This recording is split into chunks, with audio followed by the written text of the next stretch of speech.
जय हिंद. लोकप्रधानमध्ये आपल्या सर्वांचं स्वागत. सध्या आपण आहोत सोलापुरातील छत्रपती शिवाजी महाराज सर्वोपचार रुग्णालय अर्थात सिव्हिल हॉस्पिटल या ठिकाणी. आत्ताच एक बातमी मिळाली आहे की काल परवा जिथं या ठिकाणी ॲक्सिडेंट झाला होता अक्कलकोट मल्लिकार्जुन नगर तिथे, त्याच स्पॉटवर आणखी एका व्यक्तीची धडक झाली आहे. एक SUV आणि दुचाकी अशी ही धडक आहे. यामध्ये ही व्यक्ती जी आहे ती जागेवरच मृत्यू पावल्याची घटना घडली आहे. सध्या त्या व्यक्तीला सोलापूर सिव्हिल हॉस्पिटल इथे आणण्यात आणले. लादेन जे आहेत त्यांनी आपल्या रुग्णवाहिकेतून त्याला इथं दाखल केलं. दाखल केलं डॉक्टरांनी तपासणीअंती ते व्यक्ती मृत असल्याचं कळलं आहे आणि त्या व्यक्तीची अद्याप तरी ओळख पटली नाही आहे. आणखी ओळख पटवण्याचं काम सुरू आहे. परंतु ज्या ठिकाणी हे अगोदर त्या महिलेचा ॲक्सिडेंट झाला होता मल्लिकार्जुन नगरमध्ये, त्याच ठिकाणी हा पुन्हा दुसरा ॲक्सिडेंट आहे. नेमका हा प्रशासनाचा दोष आहे की तिथून जागा जी आहे ती कुठंतरी रस्ता कुठंतरी प्रॉब्लेम येतो आहे का, असा प्रश्न या ठिकाणी उभा राहतो आहे. आणि बरीचशी वाहनं देखील हायवे असल्यामुळे बऱ्याचदा वेगानं जात असतात.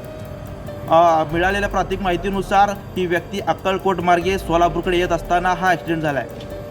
अद्याप तरी त्याची ओळख पडली नाही आहे. पाहत राहा लोकप्रधान न्यूज. अशफाक नदाब, सोलापूर. हा, काय घटना घडली आहे? ते अक्कलकोटवरनं सोलापूरला येताना रस्ता ते परवा जे बाई वारली, अपघात झालेला होता मल्लिकार्जुन नगर जवळ. मल्लिकार्जुन नगर किसान नगरच्या समोरच्या बाजूला. हा, त्याच ठिकाणी अननोन एक माणूस आणलो मी. ते SUV म्हणून गाडी आहे, ते धडकलेली आहे. चार चाकी. हा, 4 चाकी आहे. आणि दुसरा म्हणलं तर हा एकट्यावर 2 चाकीवर गाडीवर होता आहे आजोबा, आणि कोण भेटले नाही असं. परंतु वारंवार घटना घडतात. हा आपल्या आयुक्त साहेबांना आमची विनंती आहे, कलेक्टर साहेबांना विनंती आहे, आमच्या आयुक्ताला ह्याला महानगरपालिका आयुक्ताला पण विनंती आहे.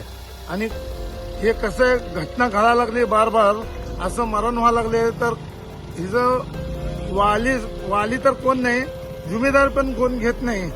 आता हिचं कसं आहे, प्रशासनाने सक्तीने जबाबदारीनं आपल्या मोठे वाहन बारके वाहन आणि कुठला माणूस कसं चाललं हे पोलीस प्रशासन आपली बघावं ही आमची विनंती आहे. सदरील व्यक्ती दुचाकीवर होता का? हा, 2 चाकीवर. 4 चाकी वाहन SUV ने धडकले. कधीची घटना आहे?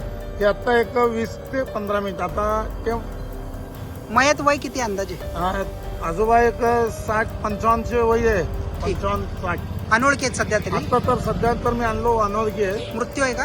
आता डॉक्टरने म्हणलंय मृत मृत डिक्लेअर करायचा म्हणून आम्हाला सांगितलंय. आता अनेक सापडले नाही, अनेक बघून त्यांचे कोण तर नातू यायला लागले. माणूस अक्कलकोट इकडे खाली आलता का? नाही, हा, सोलापूरला रस्त्यावर. ठीक आहे. जय हिंद.